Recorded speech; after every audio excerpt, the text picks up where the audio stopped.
Assalamualaikum warahmatullahi wabarakatuh. Let me introduce myself. My name is Gladys Aisyah Ramadhani, NPM 2408260068 pada blok respirasi. So today I want to present about penyakit paru obstruktif kronik atau PPOK.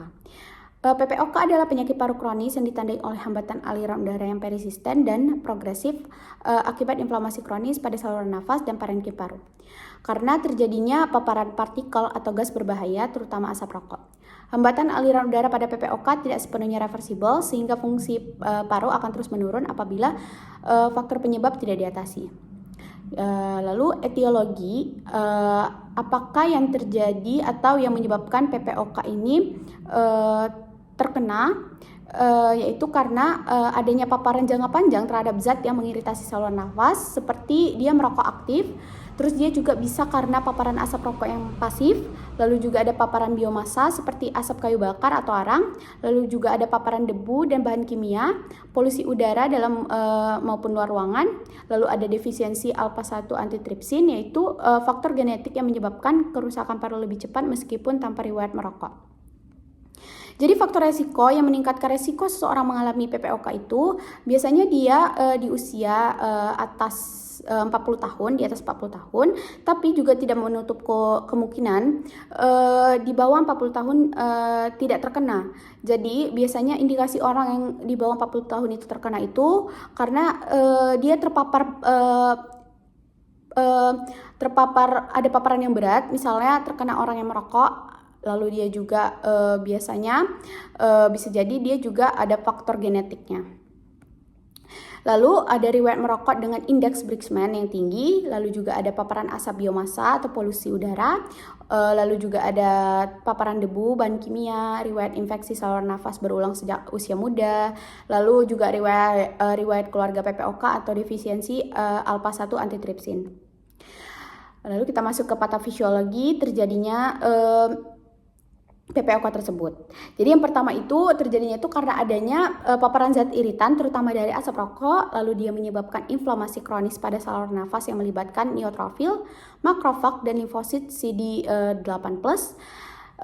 Dan inflamasi tersebut menyebabkan terjadinya hipersekresi mukus sehingga produksi dahan meningkat, lalu ada remodeling bronkus yang mempersempit jalan napas, kerusakan alveolus atau emfisema sehingga elastisitas paru berkurang, lalu juga terjadinya air trapping atau hiperinflamasi paru karena udara sulit keluar dari ekspirasi, lalu juga ada gangguan pertukaran gas yang menyebabkan hipoksemia, dan pada stadium lanjut dapat terjadi hiperkapnia akibat retensi dari karbon dioksida. Terus untuk manifestasi klinis atau gejala klinis yang terjadi pada orang yang terkena PPOK, yaitu dia bisa berkembang seiring berjalannya waktu. Misalnya dia sesak napas progresif, terutama saat aktivitas. Lalu juga dia terkena batuk kronis, lalu ada produksi sputumnya itu kronis, terus juga dia suara nafasnya itu wheezing atau mengi, dia juga mudah lelah, terus juga penurunan toleransi terhadap aktivitas fisik. Misalnya dia tidak bisa mengangkat barang berat ataupun dia tidak bisa melakukan aktivitas yang berat.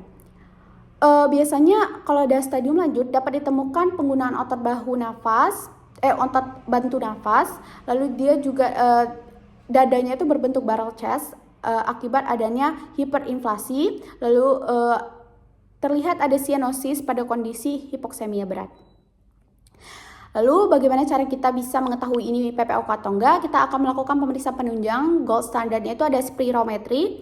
Ini adalah pemeriksaan utama untuk menegakkan diagnosis dari PPOK. Kriteria diagnosisnya itu ada FEV1 dan juga VPC, yaitu di bawah 0,70 setelah pemberian bronkodilator, menunjukkan adanya obstruksi aliran udara yang persisten. Pemeriksaan lain juga bisa kita lakukan dengan pemeriksaan fototoraks, menunjukkan hiperinflasi paru dan diafragma mendatar. Lalu kita lakukan CT scan toraks, menilai adanya emfisema atau kelainan paru lainnya. Analisis darah, menilai hipoksemia dan hiperkapnia pada kasus berat. Terus kita bisa juga mengukur pulse oximetrinya. Lalu kita menilai juga pemeriksaan darah termasuk kadar alpha-1 antitripsin bila dicurigai adanya penyebab dari genetik. Selanjutnya kita akan melakukan tata laksana apa sih yang kita berikan kepada orang yang menderita PPOK. Jadi penata laksanaan PPOK bertujuan untuk mengurangi gejala, memperlambat progresivitas penyakit dan mencegah eksaserbasi.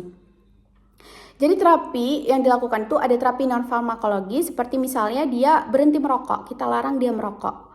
Lalu kita lakukan rehabilitasi paru, lalu kita lakukan vaksin influenza dan pneumokokus, lalu kita edukasi pasien mengenai penggunaan inhaler dan aktivitas fisik. Untuk terapi farmakologisnya bisa kita kasih juga bronkodilator kerja pendek seperti SABA atau SAMA untuk meredakan gejala.